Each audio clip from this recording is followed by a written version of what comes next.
Hello, my name is Andro, and I decided to do some game reviews on YouTube.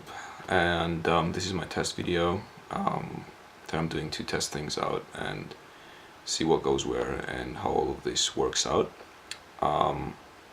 So this is gonna be all weird and short and awkward. And the game that I'm gonna review today is called Chickens 2. There is Chickens 1. But Chickens 2 is much better, so I'm reviewing Chickens 2. And probably not many people have heard about this game. It's I think it came out in end of the second half of the 1990s. It's made for DOS, made by a small company called Brainchild Development. Anyway, I'll confirm this. And I don't think it was ever released commercially, but I think it's a great game, and it's small enough and simple enough for my first upload.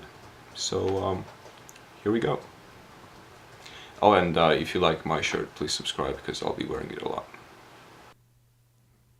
Alright, so this is the title screen. It is in fact Brainchild Design, and they're very helpful. They tell us to press enter to continue.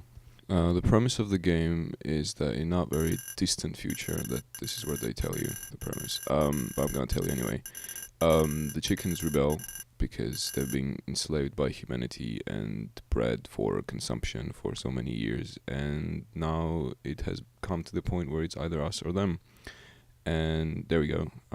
Nice design for a t-shirt, by the way, but I don't think anyone caught up on that. So yeah, either you kill the chickens or the chickens kill you. In the game you will be represented as a crosshair and be wielding some sort of cannon. The chickens do not fight back. Nice part about this introduction, this just tells you how to play, is that you think they're cute, but they think you're inferior. So you should not forget that while you're playing the game, and that's the game. So anyway, yes, you are presented with a random terrain, a cannon or some sort of weapon, which you point at chickens and you shoot, and then chickens splatter all over the place, and the earth also catches on fire for a short time, and it all looks beautiful. The objective of the game is to not let the chickens run to the other side of the screen.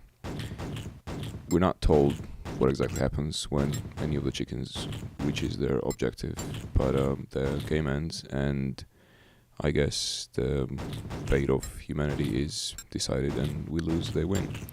Anyway, so everything is in your hands. You need to stop the chickens from running to the other side. You got 60 seconds. You get more seconds when you collect the crystals, which sometimes fly out from them. I'm assuming here the dead bodies of chickens or whatever. I don't know where exactly are they keeping the crystals, but yes, so you collect the crystals, you extend the time, and you can continue on killing chickens. There's a very interesting concept implemented in the game in connection with the crystals. It's that and crystals and the time, because your time is also your munition. So each time you shoot, you lose a second. And this is why it really pays off to play Chickens 2 very aggressively. I'm sure this is not a strange concept for a video game, but anyway, so because if you just keep waiting for them to come to you, then you're losing time, and then you shoot, and then you lose more time. But if you go after the chickens, then you kill them, there may be a crystal flying out, you gain 3 seconds. If you ever played this before, then you can probably tell that I'm not doing amazingly well, but my excuse is that I've been out of practice. There was a time when I was in high school, for about 2 weeks, I used to play this with my friend. We played, each one of us played on his own computer, but we'd capture the screenshots of the high scores and would email each other the screenshots, and thus competing. And at some point I think he reached about 650,000 points. When I played it this time around, I think the highest I got was 128,000. But yeah, anyway, no wonder it was him and not me, because I actually did my homework. Another thing I like about chickens too, besides the amount of blood and gore and the amount of dead chickens, is that is the pace of the game and how quickly the fate of the humanity is decided. Or at least when I'm playing, it's usually decided in under 60 seconds.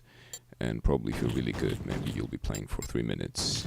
But then, but if you're a beginner, you usually run out of either time or ammo in, I don't know, 30 seconds. So that's really cool. Something you can just do very quickly and enjoy and move on without any involvement and commitments.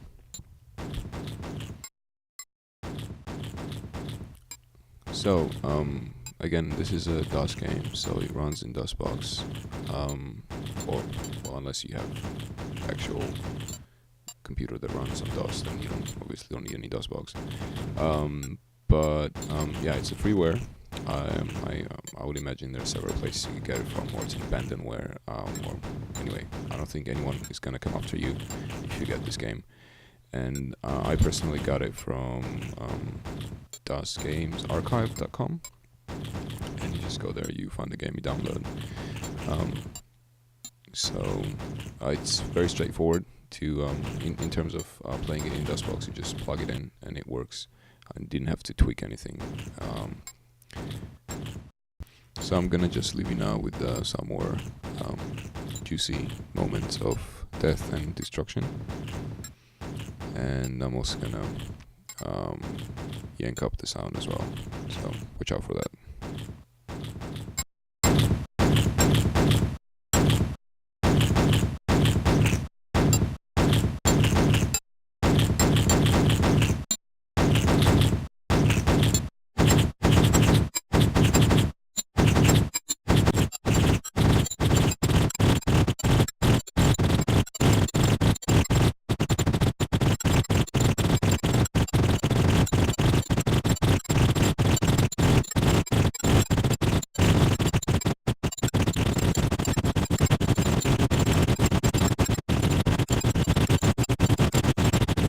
I hope you enjoyed that, and stay tuned for more. I plan to upload at least one video a week, unless I die. So thank you. See you around.